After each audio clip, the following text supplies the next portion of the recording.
Everyone, welcome to today's video. Today we're talking digital money and kids, teaching that money doesn't grow in phones. For those of you that don't know me or we haven't met before, my name is Angela. I started the Money Messenger project as a way of trying to enhance the financial literacy of ordinary Australians and people around the world. I'm trying to share some of my knowledge of financial planning with the masses. I've been working in financial planning for the last 20 years and I've learned a thing or two about money across that time. I'm an investor myself. Everything I say to you, I do for myself and my money. So when I talk the talk, I want you to know that I'm also walking the walk. The other day I was in a cafe and I was buying a coffee and I noticed there was a man next to me and he was holding a probably 2-year-old, I'd say. And the 2-year-old was squirming and squawking a little bit. So he handed the 2-year-old his ATM card, credit card, whatever it may have been, and he got the child to swipe, to pay wave, to pay for the coffees or whatever he was ordering. And whilst that was cute and all, and the child was entertained for those few seconds, I did have a worry that that child was learning that money comes from plastic. Whether you're swiping with a credit card, ATM card, or your phone these days, kids watch their parents. Parents are the #1 influencers on how children grow up to spend their money.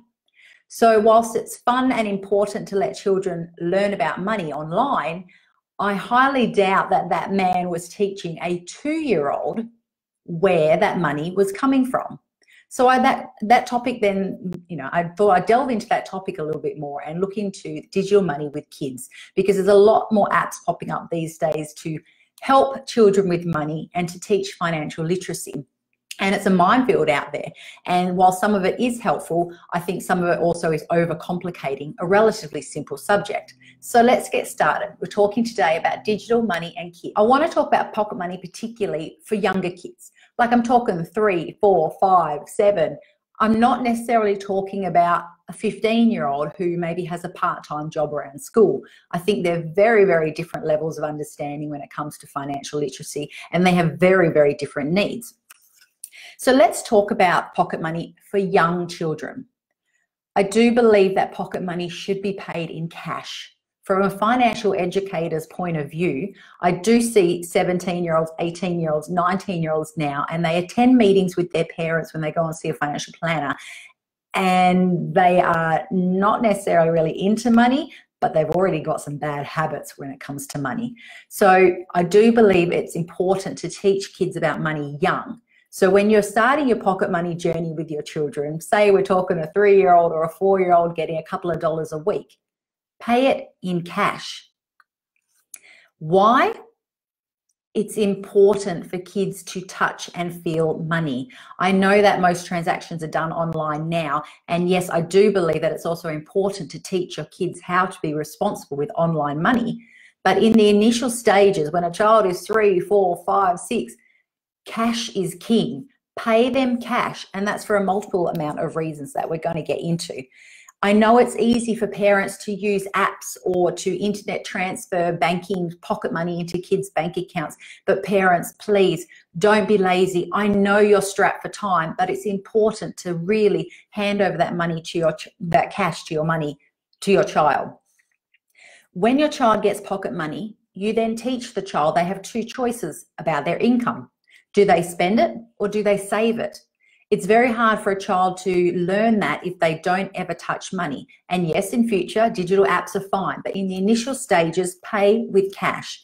Talk to your child when they get that money and ask them, how much do they want to save? How much do they want to spend? Ideally, for me, I would have a piggy bank, a cold hard cash piggy bank that the child can choose to save some of their money for little bits and pieces they want to buy throughout the week or through the months.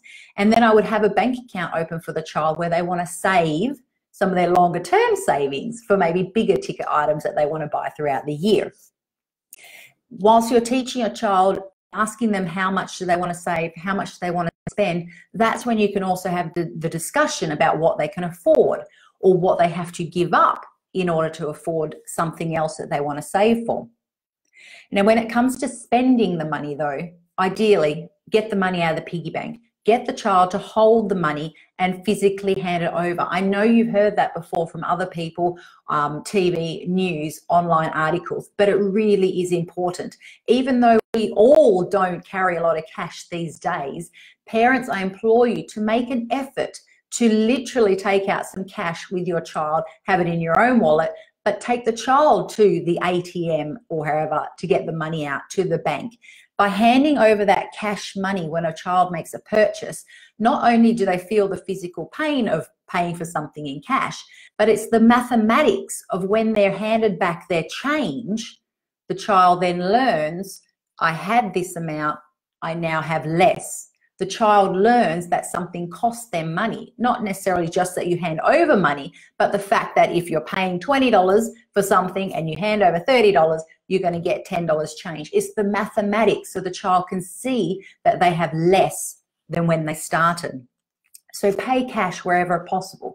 But the caveat to that is there's a lot of child expenses these days that are online. They're digital, namely apps for phones and iPads and things like that. That seems to be one of the biggest purchases for children. Not necessarily a big amount, but many small amounts over time. And often children, I've heard, when they get cash pocket money, they tend to think that their online spending apps from a digital store is separate to that. It's not included. So if your child is buying things online with your supervision, like apps, for example, I implore you to take those few dollars off your child from their piggy bank or however you want to do it, so that they realize that even things online cost money. And if they are paying with online methods from their own bank accounts, then show them their balance before and their balance afterwards. I highly doubt a lot of children have a lot of big expenses. I know there's a lot of apps out there that are advertising to parents that in order for children to keep on top of their purchases online, you need an app, you need to get fancy and complicated.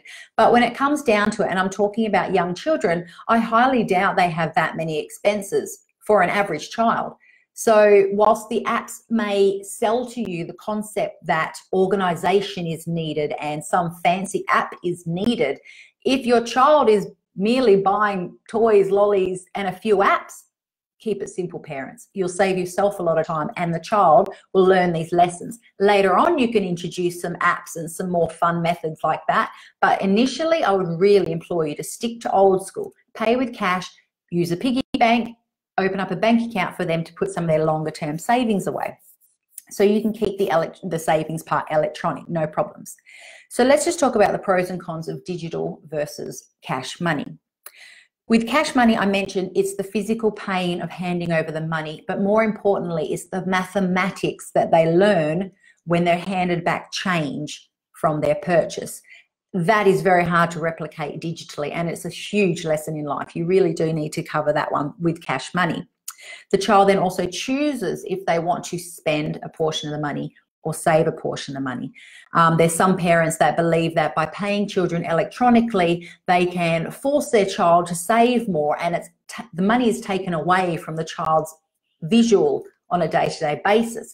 But saving regularly is a learned skill. It's a learned habit. It's not one that should be forced upon you. And whilst forcing someone to save can work, it's not a long-term lesson in life. And the minute you stop forcing someone to do something, if they haven't learned how to do it themselves, they may not continue that into adulthood. The pros with online money with children, I will admit, there are a few ones there, and it's a good lesson to learn, because in today's world, we're becoming a cashless society. So it's important that children learn some of these lessons in life when it comes to digital money. But I'm not necessarily convinced they need to be learning that as a 3 or a 4-year-old, as some of these apps would have you imagine. I would envisage that 3 and 4-year-olds are making purchases online with parent supervision, and that then is a great time to discuss where is the money coming from and why it's possible that a credit card app, something, can pay for something online. But children do need to learn restraint when it comes to shopping online. It is important. So digital money does play a part with children, especially in today's world.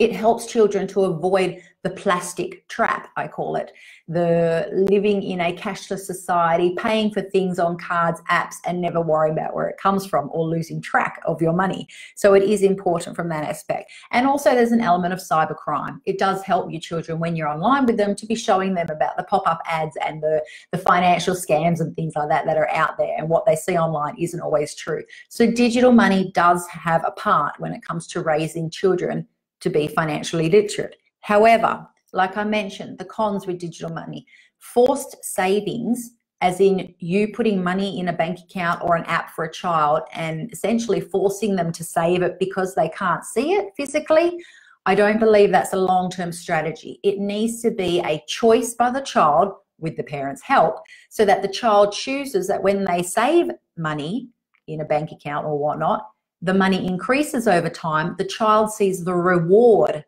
for that choice that they're making, rather than it just being a bonus that mum and dad did it for them and they felt no pain when it comes to that lump sum they managed to save. Just keep in mind apps. There's a lot of them out there at the moment. Spriggy, Famzoo, there's ones popping up everywhere. And you know, some of these apps, they market that the apps are available for children or suitable for children from the ages of 7 or 6 right up to 17.